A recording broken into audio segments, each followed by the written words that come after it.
Graças e paz, irmãos, bom dia.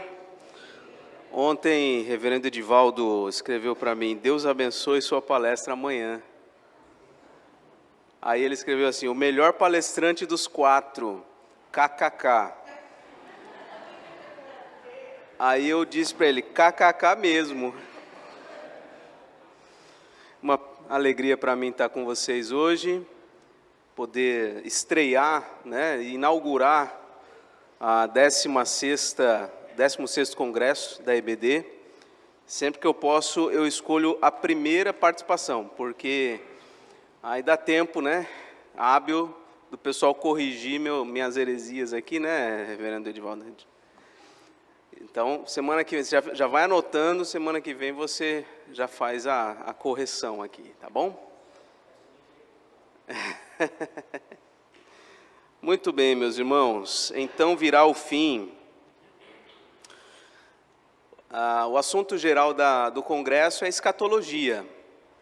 Escatologia é uma área da teologia que trata a respeito das últimas coisas, ou seja, as promessas, os anúncios, as profecias que tratam a respeito do futuro, não só do futuro, mas particularmente a respeito do fim. E muitos pensam que somente alguns livros da Bíblia tratam desse assunto, mas esse é um equívoco, né?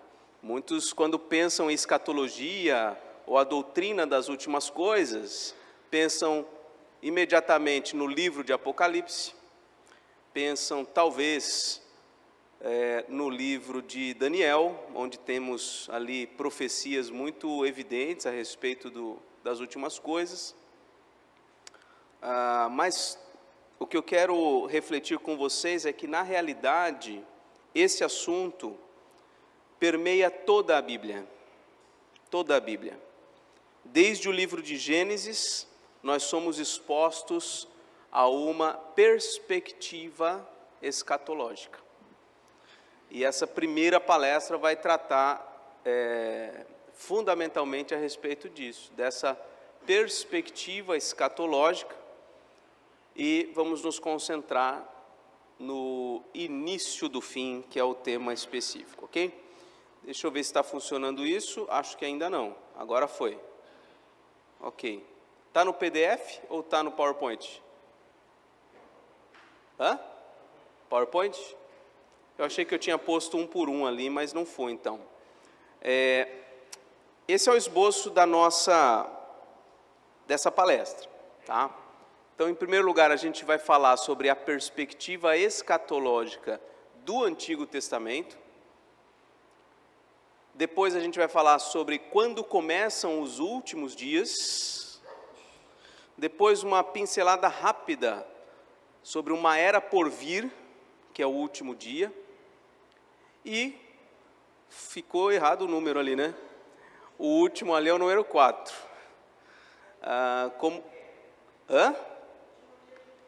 Você vai saber daqui a pouquinho.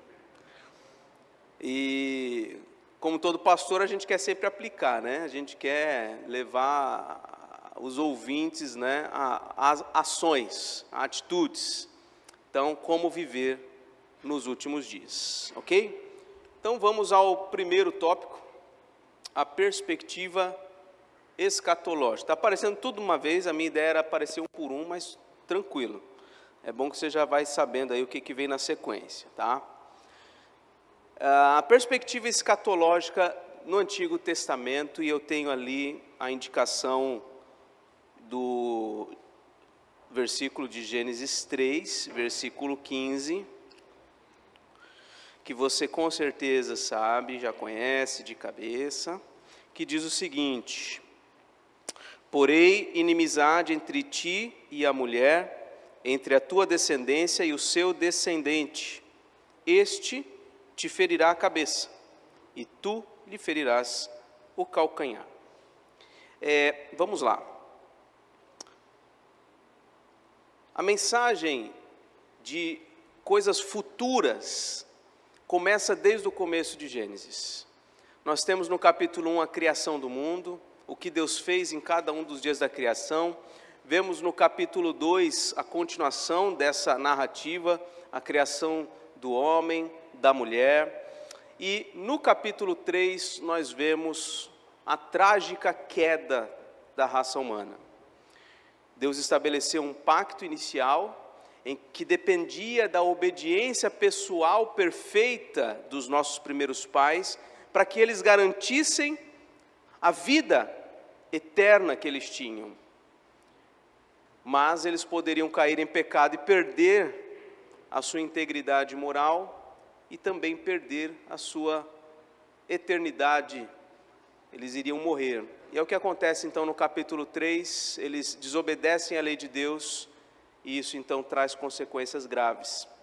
Nesse versículo que nós acabamos de ler, nós temos aqui uma narrativa do discurso, né, da fala de Deus com a mulher, com o homem e com a serpente. E esse versículo 15 de Gênesis 3 é mais especificamente a palavra de Deus para a serpente. Porém, inimizade entre ti e a mulher, entre a sua descendência e o seu descendente, o descendente da mulher. E o que nós vemos então, de cara, está sendo apresentado para nós uma perspectiva escatológica. Ou seja, desde esse início nós já temos o anúncio de algo futuro que vai acontecer. No caso específico, o Redentor vindouro, o descendente da mulher, que vai pisar a cabeça da serpente. E todo o Antigo Testamento vai narrar essa história, de como Deus intervém na história, atua na história, para conduzir a vinda do Redentor vindouro. Eu baseio aqui muitos comentários, principalmente nesse primeiro ponto aqui, no livro A Bíblia e o Futuro, do Anthony Huckman. E ele diz o seguinte: a partir de Gênesis 3,15, tudo na revelação do Antigo Testamento olha para frente, para o futuro, e ansiosamente aguarda o Redentor prometido. Todo o Antigo Testamento. Ele diz ainda, esse Redentor vindouro, descrito em Gênesis 3,15, apenas como descendente da mulher, veja, uma sementinha, uma informação bem pequena, ele é designado mais para frente, em Gênesis 22, como descendente de Abraão, uma informação adicional. Dentre toda a descendência de Adão, vai vir de Abraão. Mais adiante, ainda em Gênesis capítulo 49, nós vemos a especificação de que esse Redentor vai vir da tribo de Judá. Então, Abraão tem seu filho Isaque, que tem seu filho Jacó, que tem seus 12 filhos. Um desses 12, Judá, então vai ser o ascendente do Redentor vindouro. E assim a história segue. Mais tarde, no curso da revelação do Antigo Testamento, aprendemos que o Redentor vindouro será um descendente de Davi, lá no segundo livro de Samuel, capítulo 7. Então você percebe a história do Antigo Testamento sendo costurada em torno da promessa do Redentor vindouro. Isso é escatologia. Porque está sempre se projetando para frente, para o que vai acontecer. O Redentor vindouro, ele segue dizendo aqui, era aguardado como auge o cumprimento dos 3 ministérios especiais, de profeta, de sacerdote e de rei. Ele também deveria ser o grande rei do seu povo. Nós temos uma profecia no livro de Zacarias, que diz o seguinte: alegra-te muito, ó filha de Sião, exulta, ó filha de Jerusalém, eis aí te vem o teu rei. E aí nós já estamos ali encadeando com o segundo ponto. Esse Redentor vindouro, ele vai ser o quê? Um rei, e ele vai trazer o seu reino. O reino vindouro. Com referência ao reinado do Redentor vindouro, há uma predição específica de que ele se assentará no trono de Davi, então ele vai ser um descendente de Davi, características desse reino serão percebidas nesse reinado do Redentor vindouro. O profeta Natã diz, né, quando teus dias se cumprirem, está falando para Davi, descansares com teus pais, então farei levantar depois de ti o teu descendente, que procederá de ti, e estabelecerei o seu reino. Todos poderiam pensar, bom, deve ser o filho de Davi, que a gente na história sabe que é Salomão quem vai assumir, né? Só que diz o seguinte na sequência: este edificará uma casa ao meu nome, eu estabelecerei para sempre o trono do seu reino. Um reino eterno, reino para sempre. Então veja que está sempre projetando para frente, porque a gente sabe que o reino de Salomão, ele acabou, né? Então quer dizer que a promessa falhou? A promessa falhou? Não. É porque essa promessa tanto dizia respeito ao próprio Salomão, como também a um outro futuro, que então teria o seu reino eterno. Podemos também perceber que a vinda do futuro rei e redentor é identificada com a vinda de Deus ao seu povo. Isso é muito precioso também. Esse homem, descendente da mulher, descendente de Abraão, descendente de Judá, descendente de Davi, ele é, ou será, Deus. Deus. Em Isaías capítulo 7, versículo 14, se refere ao Redentor vindouro como Emanuel, o Deus presente. Deus conosco, aliás, Deus conosco. Em Isaías ainda, capítulo 9, versículo 6, um dos nomes atribuídos ao Redentor prometido é Deus forte. Maravilhoso conselheiro, Deus forte, Pai da eternidade. Esse é o Redentor, anunciado, descrito ao longo do Antigo Testamento. E aqui eu estou montando em cima do Anthony Huckman, tá? Depois você... Tá certo? Se alguém for verificar lá, eu estou aqui comentando, estou lendo e comentando o que ele escreveu, ok? Então, acho que eu estou seguro por enquanto, né? Ao lado da concepção de que o Redentor vindouro será um profeta, um sacerdote e um rei, porém encontra-se a visão de Isaías de que o Redentor vai ser também o quê? Um servo sofredor. Quem já leu Isaías sabe, alguns capítulos descrevendo um tal de servo que vai sofrer muito. Em vários capítulos, como 42, 49, e em especial, que a gente mais lembra na Páscoa, o 53, que aí é clara, né, a descrição do sofrimento do Messias, do sofrimento desse Redentor vindouro. Então veja como várias informações vão sendo acrescentadas ao longo do Antigo Testamento, apontando sempre para frente. Então a perspectiva escatológica está baseada na vinda do Redentor vindouro. Huckman ainda comenta a respeito da designação como Filho do Homem. É uma expressão importante também. Quando nós lemos nos Evangelhos, Jesus se auto-identifica como o Filho do Homem. Essa é uma descrição que vem lá do profeta Daniel. Tá? Então, em resumo, nós podemos dizer que o crente do Antigo Testamento, nossos irmãos do passado que viveram naquele período, eles aguardavam um Redentor, de maneiras diversas e pelo sentido de várias figuras, que deveria vir em um tempo futuro, ou nos últimos dias, como a gente vai falar mais daqui a pouco, né?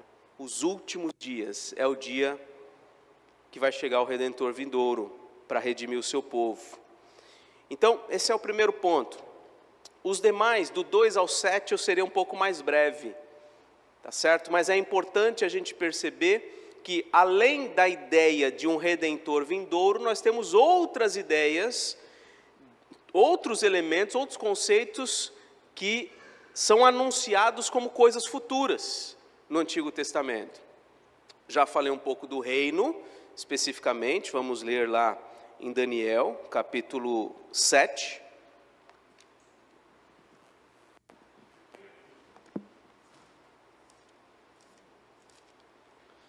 Daniel capítulo 7, versículos 13 e 14, diz assim: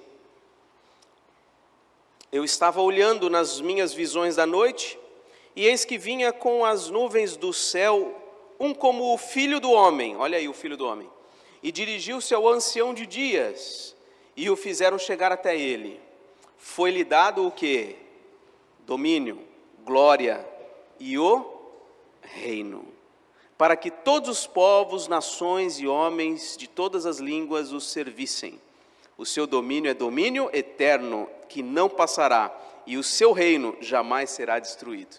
Então, uma visão de Daniel a respeito da vinda, não só do rei, mas também do reino de Deus. E aí nós vemos Jesus chegando, né, e anunciando o evangelho do reino de Deus. Arrependei-vos e crede, o reino de Deus está próximo. Então essa ideia da vinda de um reino futuro. Mas também há outros conceitos valiosíssimos, como o conceito da nova aliança. Isso não aparece no Novo Testamento, é anunciado no Antigo Testamento. Vamos lá em Jeremias 31.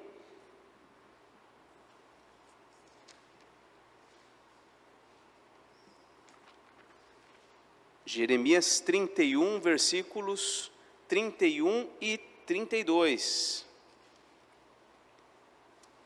Eis aí, vem dias, diz o Senhor, em que firmarei nova aliança com a casa de Israel e com a casa de Judá, não conforme a aliança que fiz com seus pais, no dia em que os tomei pela mão, para os tirar da terra do Egito, porquanto eles anularam a minha aliança, não obstante eu os haver desposado, diz o Senhor. Então, o anúncio de uma nova aliança, não uma aliança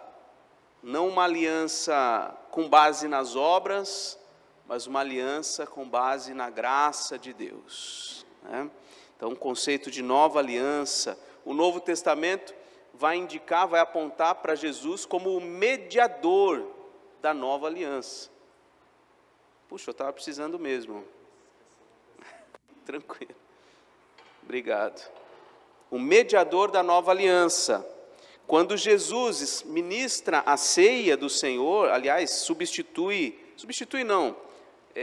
aprofunda o significado da Páscoa, né? Na ceia, que antecede o seu sacrifício, ele diz: este é o sangue da nova aliança, derramado em favor de muitos. Ok? Vamos adiante. A ideia da restauração de Israel. Agora Ezequiel, capítulo 36. Eu já devia ter posto esses textos aqui, né? Para ficar mais fácil. Ezequiel 36.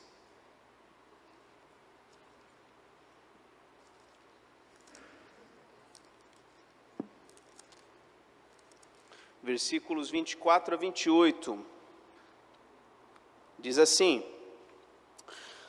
Tomar-vos-ei de entre as nações, e vos congregarei de todos os países, e vos trarei para a vossa terra. Ezequiel anuncia, ministra num período ali do exílio, e ele diz, em nome de Deus, ele diz que Deus vai congregar esse povo, trazer para a sua terra. Então, versículo 25, aspergirei água pura sobre vós, ficareis purificados de todas as vossas imundícias, de todos os vossos ídolos vos purificarei, dar-vos-ei coração novo, e porei dentro de vós o espírito novo, tirarei de vós o coração de pedra, e vos darei coração de carne, porei dentro de vós o meu espírito, e farei que andeis nos meus estatutos, guardareis os meus juízos e os observeis. Habitareis na terra que eu dei a vossos pais, vós sereis o meu povo e eu serei o vosso Deus. Então veja o anúncio da restauração de Israel. Esse aspecto da escatologia bíblica se cumpre parcialmente, né? Porque eles voltam de fato do exílio, mas no meio de uma série de dificuldades, né? Tanto que no período do Novo Testamento eles estão sob o domínio do Império Romano. Tá? Então, tanto tem uma aplicação próxima como uma aplicação futura e final, né? Quando a gente estuda sobre escatologia, eu lembro de uma ilustração que um professor meu fez, como que o movimento de uma bolinha de ping-pong. Aliás, o reverendo Edivaldo é profissional nisso, né? Quando você lança, por exemplo, uma bolinha de ping-pong, ou qualquer outra bolinha, principalmente a de ping-pong, porque ela quica bastante, né? Você tem um movimento, ela pinga, depois ela continua o movimento, pinga novamente e vai pingando até ela chegar num ponto definitivo. E muitas profecias, como essa inclusive, certamente, têm aplicações diversas ao longo da história, até um desfecho, até uma conclusão. Tá? Então, a expectativa da restauração de Israel.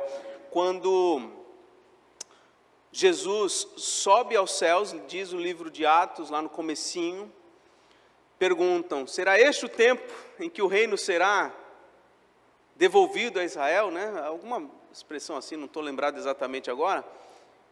E aí a resposta do anjo é, não compete a vocês saber tempos ou épocas que o Pai destinou por sua autoridade, mas vocês vão receber o Espírito Santo, que é o que vem na sequência ali, ó.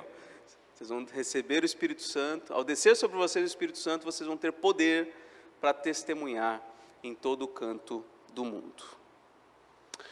Chegamos então ao derramamento do Espírito, um anúncio também no Antigo Testamento. Em Joel capítulo 2,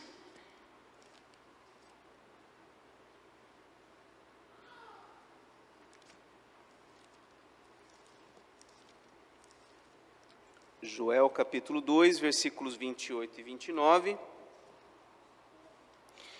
diz o seguinte, e acontecerá depois que derramarei o meu Espírito sobre toda a carne, vossos filhos, vossas filhas profetizarão, vossos velhos sonharão, vossos jovens terão visões, até sobre os servos e sobre as servas derramarei o meu Espírito naqueles dias.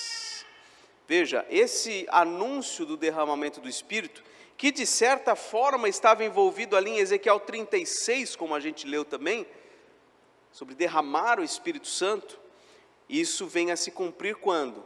No Pentecostes, quando o Espírito Santo vem sobre a sua igreja, e o próprio apóstolo Pedro, ele se vale dessa profecia para explicar aqueles fenômenos. Temos lá a pregação de Pedro registrada no livro de Atos. Temos ainda o conceito do dia do Senhor. Vamos lá a esses dois textos, Obadias,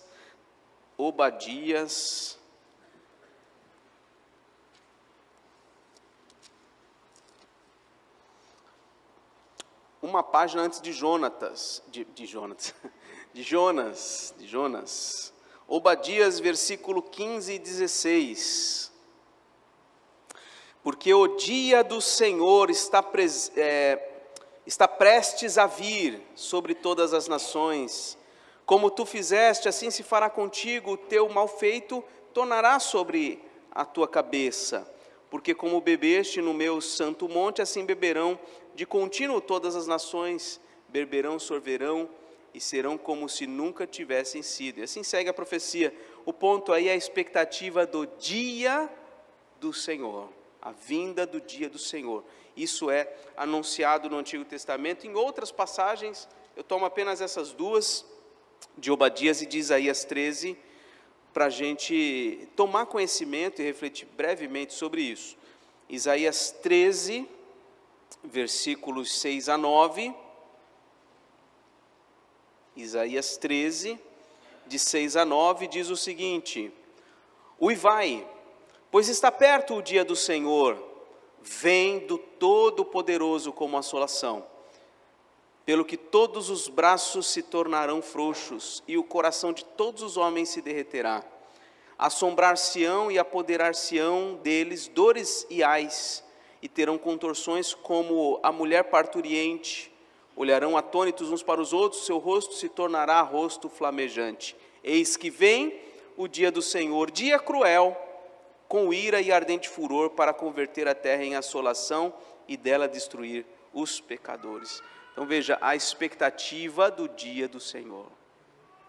E aí a gente já começa a pensar, essas profecias, essa perspectiva escatológica do Antigo Testamento, se limita à vinda de Cristo? Ou à primeira vinda de Cristo? Ou para muito além dela? A gente já vê que tem anúncios aqui para todo um período que inaugura, já antecipando um pouquinho o conceito, inicia com a vinda de Cristo, mas que segue por um longo período, ok? Então, o dia do Senhor. E por último, a expectativa dos novos céus e nova terra, também já anunciado no Antigo Testamento. Em Isaías 65, versículo 17.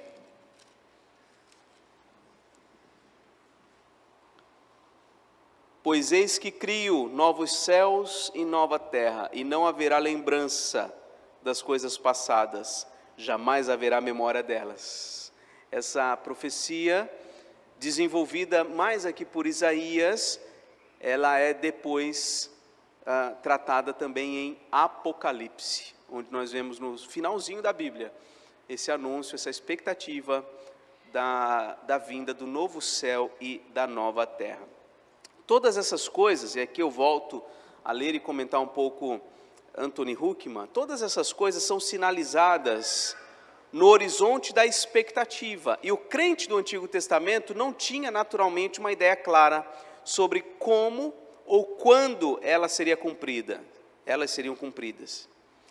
Para os crentes, esses eventos escatológicos aconteceriam todos de uma vez, em algum tempo futuro, denominado de dia do Senhor, hora de últimos dias, hora de dias vindouros, ou naqueles dias. São expressões diversas, que para o crente no Antigo Testamento, talvez se referisse ao mesmo dia, ao mesmo momento. Mas como a gente percebe, as coisas não aconteceram todas no mesmo dia, no mesmo momento. São acontecimentos futuros. Um outro conceito interessante que eu aprendi nas aulas de escatologia, além da bolinha de ping-pong, é a perspectiva das montanhas. Nas aulas que eu dei aqui há anos atrás, não sei, acho que temos alunos aí, né, que frequentaram minhas aulas, tem lá o Evaldo, que já cumprimentei ele. Teve uma época aqui, acho que foi em 2016, toda segunda-feira eu vinha dar aula de teologia aqui, à noite, e a gente teve aula de escatologia, inclusive, né? Tem um slide que eu mostro esse conceito, agora não dá para desenhar, vou tentar apenas verbalmente te fazer pensar. Pensa numa montanha, você está enxergando uma montanha, certo? O que está atrás dessa montanha? Você não consegue ter acesso, você não está vendo. Mas você está viajando e você então chega mais perto dessa montanha.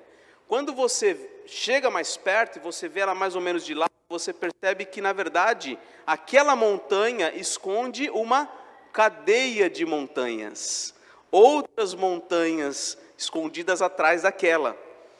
Então, essa ideia que você teve, certamente você compreendeu o que eu quis dizer, isso se aplica à escatologia.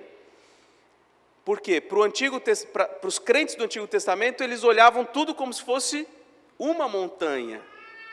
Mas ao se aproximar na história desse evento, fica mais claro que na verdade é uma cadeia de montanhas, uma cadeia de profecias. O próprio João Batista se confundiu. Quando viu que Jesus estava curando, estava fazendo várias coisas, mas não estava mandando descer fogo do céu ainda, né? Espera aí, o Senhor é aquele que a gente estava esperando ou devemos aguardar outro? E aí Jesus manda a resposta para ele, né? Depois você vai ver a resposta.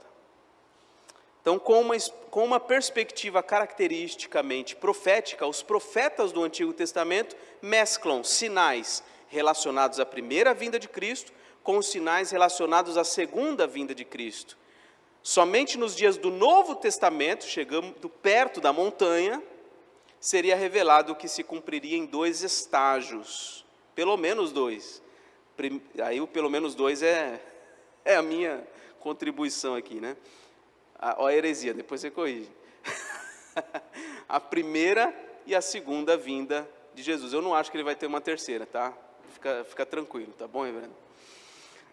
O que no Antigo Testamento era considerado uma só vinda do Messias, nós sabemos que ele já veio, mas vai voltar. Tá bom? O que não era claro aos profetas do Antigo Testamento foi esclarecido no Novo. Todavia, temos de reiterar que a fé do crente do Antigo Testamento era completamente escatológica. Não é escatológica só para nós que esperamos a segunda vinda. Era escatológica para eles que esperavam a primeira e achavam que ela seria completa, seria definitiva. Foi, na verdade, essa fé, esperança, que concedeu ao santo do Antigo Testamento a coragem necessária para percorrer o caminho posto perante ele. Essa perspectiva de que vai vir o Redentor, de que vai vir um reino, de que será estabelecida uma nova aliança, o reino de Israel vai ser restaurado, etc, etc, etc. Todos esses conceitos moveram os crentes do Antigo Testamento. Pela fé, eles seguiram adiante, firmes, fazendo o que Deus esperava deles. É isso que a gente vê em Hebreus 11. Eles viveram pela fé. Todos eles, desde Abel, todos os servos de Deus viveram pela fé, ok? Bom, vamos avançar porque nós não temos todo o tempo do mundo, né? Nem me falaram quanto tempo eu tenho, eu estou aqui sem saber, mas daqui a pouco a gente chega lá. Segunda coisa para a gente considerar, quando começam os últimos dias? Quando começam? A gente viu a perspectiva escatológica, a gente viu que tem várias coisas para acontecer da perspectiva do Antigo Testamento, mas quando efetivamente chegam os últimos dias? E aqui, eu coloco aqui 7 textos, foram 7 conceitos da perspectiva escatológica. Estou brincando muito contigo, né? Vou parar de falar de você, Edivaldo. O Edivaldo que gosta dessas coisas assim, 7, agora mais 7, tá? Então, 7 textos que apontam aí para quando começam, o que marca a chegada desses últimos dias. Então temos ali 1 Pedro 1,20 diz o seguinte: conhecido com efeito antes da fundação do mundo, porém manifestado no fim dos tempos, por amor de vós. Quem foi manifestado no fim dos tempos? Cristo. Então a vinda de Cristo é sinal do fim dos tempos. Qual vinda? A segunda? A primeira. A primeira. A primeira vinda. A manifestação de Cristo marca o quê? O fim dos tempos. Outro texto, Hebreus 1, 1 e 2. Havendo Deus outrora falado muitas vezes e de muitas maneiras aos pais pelos profetas, nestes últimos dias nos falou pelo Filho, a quem constituiu o herdeiro de todas as coisas, pelo qual fez o universo. Quando começam os últimos dias? Com a vinda de Jesus. A mensagem de Cristo inaugura o fim dos tempos, os últimos dias. Próximo texto é Gálatas 4:4, diz o seguinte: vindo porém a plenitude do tempo, Deus enviou seu Filho, nascido de mulher, nascido sob a lei. Quando chegou Jesus, quando ele foi encarnado, o Filho de Deus foi encarnado na plenitude do tempo. Então a vinda de Cristo é sinal da plenitude do tempo, do cumprimento do tempo. Poderia ser uma tradução possível aqui. O autor desse livro, o Anthony Huckman, diz o seguinte: quando Paulo declara que Cristo apareceu na plenitude do tempo, ele está inferindo que o grande ponto central da história é chegado. o ponto central da história da humanidade chegou, que a profecia do Antigo Testamento chegou ao seu cumprimento. Embora tais palavras não excluam uma futura consumação da história, no fim dos tempos, né, no finalzinho do finalzinho, elas certamente estão ensinando que, da perspectiva do Antigo Testamento, a era do Novo é o tempo do cumprimento. Então, da perspectiva bíblica, Jesus inaugura o tempo do fim. Ele inaugura a consumação da obra de Deus. Hebreus 9, 26 diz assim: ora, neste caso, seria necessário que ele tivesse sofrido muitas vezes, desde a fundação do mundo. Agora, porém, ao se cumprirem os tempos, se manifestou uma vez por todas para aniquilar, pelo sacrifício de si mesmo, o pecado. Na Nova Almeida Atualizada, não aparecem cumprirem os tempos, aparecem fim dos tempos, que é o que está ali, né? Hebreus 9, 26, fim dos tempos.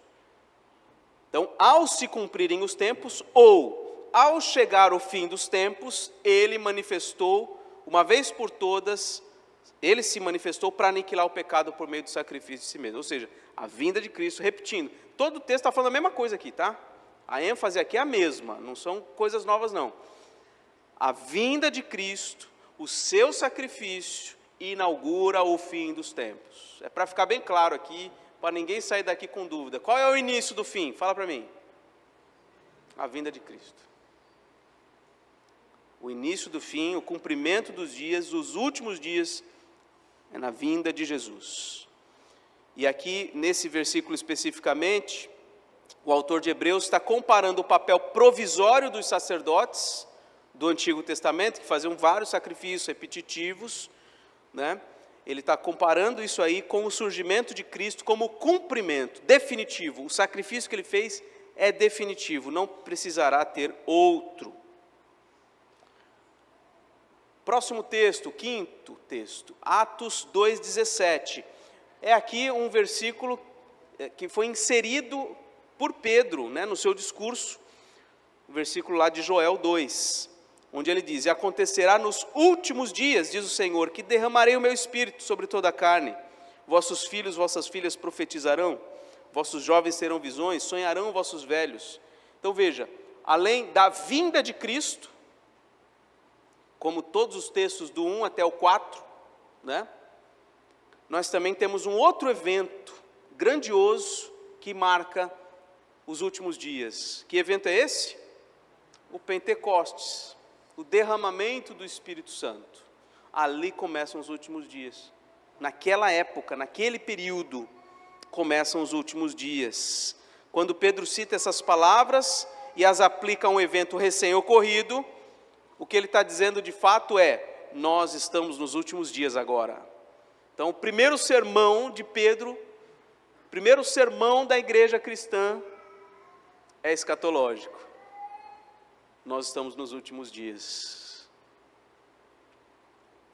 Então, a igreja já vive essa realidade. Ponto 6, isso vai ficar mais claro. 1 Coríntios 10, 11, diz o seguinte: estas coisas lhes sobrevieram a vocês, como exemplos, e foram escritos para advertência nossa, de nós outros, sobre quem os fins dos séculos têm chegado. Paulo está dizendo que tudo isso aconteceu para nos advertir a nós que estamos vivendo nos fins dos séculos, nos últimos dias, no fim dos tempos. Na NA está o fim dos tempos. Então a igreja já vive sob a realidade do fim. É que a gente esquece, né? A gente vai vivendo, esquece. Mas o que a Bíblia diz é isso: nós vivemos já no tempo do fim, nos últimos dias. E, por fim, o último texto dessa sequência, 1 João 2,18, o apóstolo diz assim: filhinhos, já é a última hora. E como ouvistes que vem o anticristo, também agora muitos anticristos têm surgido, pelo que conhecemos que é a última hora. Então, depois vai falar dos sinais do fim, né? Mas os anticristos, a presença dos anticristos são os sinais do fim. Já marcam com clareza que nós vivemos na última hora, no último momento da história. Ok? É isso. Então, quando começam os últimos dias, ficou claro? O início do fim é marcado pela vinda de Cristo, pela sua morte, pelo derramamento do Espírito Santo. Aí você pensa, mas faz 2000 anos isso daí. Aí tem coisa que eu não vou saber explicar, tá? Aí é isso. Esse é o versículo que está na minha mente aqui, né? Que um dia para Deus é como 1000 anos é como um dia, então o tempo, Deus não atrasa nem adianta. Ele tem o tempo perfeito, né? Mas essa é a realidade. Nós somos chamados a viver nessa perspectiva de que estamos nos últimos dias, tá? Bom, terceiro tópico, um pouco menor, eu acredito. Está pequenininho ali, né? Mas acho que dá para ler. Podemos encontrar evidência de que os escritores do Novo Testamento, mesmo reconhecendo, como acabamos de ver, que há um sentimento de que estamos nos últimos dias agora, eles começam igualmente a falar de duas eras. A era presente, que é os últimos dias, e a era por vir. Eles se aproximaram da montanha e viram que tem uma cadeia de montanhas, tem outra montanha mais para frente. São usados 3 tipos de expressão para descrever a era por vir. Nós estamos nos últimos dias. A era por vir é designada na Escritura, por exemplo, como aquela era, Lucas 20, 35, ou a era vindoura, Lucas 18, 30, ou ainda a era por vir, Mateus 12, 32. De acordo com os autores do Novo Testamento, estamos agora nos últimos dias, mas o último dia ainda está por vir. É essa a ideia que nós vamos ter no Novo Testamento. Nós estamos nos últimos dias, mas há um último dia para vir. A escatologia do Novo Testamento, portanto, olha para trás, para a vinda. Agora a gente está falando do Novo Testamento. A gente olha para trás, para a primeira vinda de Cristo, que tinha sido predita pelos profetas do Antigo Testamento, e afirma: nós estamos agora nos últimos dias. Mas a escatologia do Novo Testamento também olha para frente, para uma consumação final ainda por vir. E por isso também diz: o último dia ainda está chegando, a era final ainda não chegou. Aí é o conceito também, creio que conhecido de alguns dos irmãos, o já e o ainda não. Então, já vivemos os últimos dias, mas ainda não o último dia. Já vivemos o fim dos tempos, mas ainda não vimos a consumação. Então, essa é a expectativa. Deixa eu ver, eu coloquei um esquema aqui para aparecer parte por parte. Eu tenho a impressão que ela vai aparecer toda de uma vez, vamos ver. Apareceu toda de uma vez. Tudo bem. Vamos lá. Pessoal, olha aqui. Eu fiz uma linha que tem uma setinha para lá, uma setinha para cá, ou seja, é a linha da história. A eternidade anterior, a eternidade futura. É difícil para a gente pensar fora das categorias de tempo, né? Então nós temos lá a criação, o momento da criação, e a primeira vinda de Cristo. Como que a gente chama esse período? Podemos chamar de era passada, período passado, entre a criação e a primeira vinda de Cristo. Só que Cristo já veio, nós vivemos então nesses últimos dias, que é a era atual. Aguardamos o quê? A segunda vinda de Cristo, quando então será o último dia, a era futura. E esse último dia vai ter quantas horas?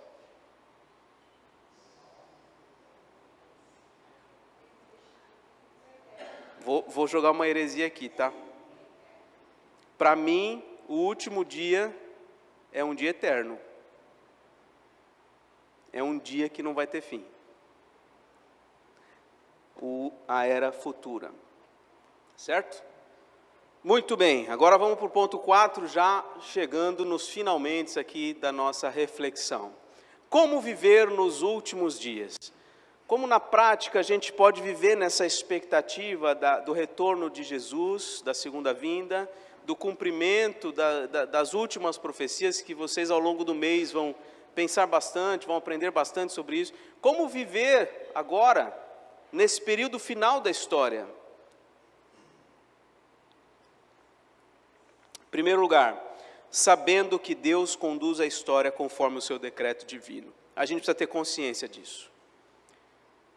De que Deus tem a história do mundo nas suas mãos. Nada foge ao controle do Senhor. Tudo o que Ele prometeu, Ele cumpriu.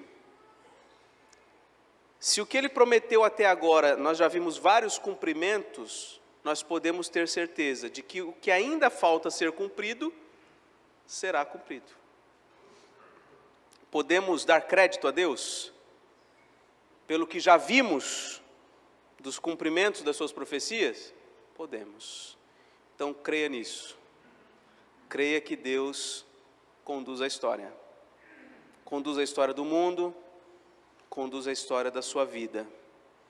Conduz no aspecto político, geopolítico, conduz a história das suas demandas pessoais também. Então saiba disso. O decreto eterno de Deus será cumprido. Em Isaías 46, 9 e 10 diz o seguinte: lembrai-vos das coisas passadas da antiguidade, que eu sou Deus, e não há outro. Eu sou Deus, e não há outro semelhante a mim, que desde o princípio anuncio o que há de acontecer. E desde a antiguidade anuncio as coisas que ainda não sucederam. Que digo, o meu conselho permanecerá de pé, farei toda a minha vontade. Uma boa maneira de você viver nesses últimos dias é confiando em Deus. É sabendo que Deus conduz a história. Nada foge do controle do Senhor. O que Ele prometeu, Ele vai cumprir. E onde estão as promessas? Na Escritura, tá? Não é nos teus sonhos, não. Pode ser que teus sonhos não se cumpram, mas os planos de Deus vão se cumprir. Segundo, confiando inteiramente na supremacia de Cristo. Essa é uma boa maneira de você viver os últimos dias. Lembrando que quem é o protagonista da história não é você, mas é Cristo. Ele é o protagonista da história. Eu e vocês, nós somos coadjuvantes. E daqueles bem apagadinhos. Ele é o glorioso Senhor, diante de quem todo joelho se dobrará, toda língua confessará que Ele é o Senhor. É o que diz em Filipenses 2. Ele é antes de todas as coisas, nele tudo subsiste. Ele é a cabeça do corpo da igreja. Ele é o princípio e o primogênito dentre os mortos, para em todas as coisas ter a primazia. Viva nos últimos dias, dando primazia a Cristo na sua vida. Pondo Jesus Cristo como aquele a quem você serve cada dia da sua vida. Essa é a melhor maneira de você viver os últimos dias. Buscando ser semelhante a Ele, testemunhando a respeito dEle, fazendo dEle o protagonista da sua história, porque Ele é o protagonista de toda a história. Terceira coisa, como viver nos últimos dias, esperando convictamente os novos céus e a nova terra. Tenha certeza disso. Tenha certeza de que os sofrimentos presentes, toda a lágrima, o luto, a dor, as enfermidades, todo tipo de problemas que você possa enfrentar, tudo isso será substituído por um novo habitat perfeito. Moradas celestiais, na presença gloriosa de Deus. Viva na expectativa disso. Esteja certo de que isso vai acontecer. Espere ansiosamente. Não tenha nesta vida, neste momento atual, o que há de mais importante. Viva na perspectiva escatológica, aguardando os novos céus e a nova terra. 2 Pedro 3,13 diz assim: nós, porém, segundo a promessa, esperamos novos céus e nova terra, nos quais habita o quê? A justiça. No Brasil não habita a justiça, não. Mas nos novos céus e na nova terra habita a justiça. Apocalipse 21:1. Vi novo céu e nova terra, pois o primeiro céu e a primeira terra passaram e o mar já não existe. Mar aqui é uma referência ao caos, aos problemas, às conturbações que nós experimentamos nessa terra. No verso 5-8 diz assim: aquele que está assentado no trono disse: eis que faço novas todas as coisas. E acrescentou: escreve, João, porque estas palavras são fiéis e verdadeiras. E disse-me ainda: tudo está feito. Eu sou o Alfa e o Ômega, o princípio e o fim. Eu, a quem tem sede, darei de graça da fonte da água da vida. O vencedor herdará estas coisas, e eu lhe serei Deus, e ele me será filho. Quanto, porém, aos covardes, aos incrédulos, aos abomináveis, aos assassinos, aos impuros, feiticeiros, idólatras e todos os mentirosos, a parte que lhes cabe será no lago que arde com fogo e enxofre, a saber, a segunda morte. Então creia com muita convicção que você estará no novo céu, na nova terra. Creia e se prepare para isso. Veja, verifique e garanta que você não esteja enquadrado em nenhum desses adjetivos aqui. Covarde, incrédulo, abominável, etc, etc. Porque estes não estarão lá. Estes, como diz o texto lido, serão lançados no lago que arde com fogo e enxofre. Última coisa, pessoal, para a gente acabar. Como viver nos últimos dias? Fazendo esforço missionário. Essa é a hora da salvação. Depois não vai ter mais. Agora é a hora de todo mundo que tiver que entrar para dentro do reino. Quando fechar a porta, não entra mais ninguém. Essa é a hora de pregar o Evangelho, de anunciar a graça, de trazer mais gente para a casa do Pai. Mateus 24:14 diz: será pregado este Evangelho do reino por todo o mundo, para todas as nações, e então virá o fim. Esse é outro sinal que o reverendo Edivaldo vai falar, né? Mas façamos isso, nos empenhemos. Já que aguardamos o fim e a história não é sobre nós, é sobre Cristo, vivamos para Ele, anunciemos a glória dEle, convidemos as pessoas para entrar no reino dEle, por meio do arrependimento e da fé. Essa é a hora de fazer isso. 2 Pedro 3,9 diz: não retarda o Senhor a sua promessa, como alguns a julgam demorada. Pelo contrário, Ele é longânimo, não querendo que nenhum pereça, senão que todos cheguem ao arrependimento. Ele está sendo paciente, Ele está sendo longânimo, para que você se arrependa, e para que você que já é arrependido, leve a mensagem de arrependimento às pessoas. Como disse Paulo em Atenas, notifica a todos que se arrependam, porque haverá o dia que Deus vai julgar o mundo por meio de um varão. em quem Ele acreditou, ressuscitando-o dentre os mortos.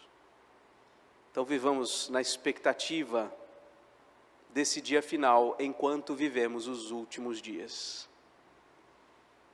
aguardando novo céu e nova terra, confiando que Deus cumpre as suas promessas, dando a Cristo a glória e a primazia que lhe é devida, e anunciando o seu reino a todos que nos cercam.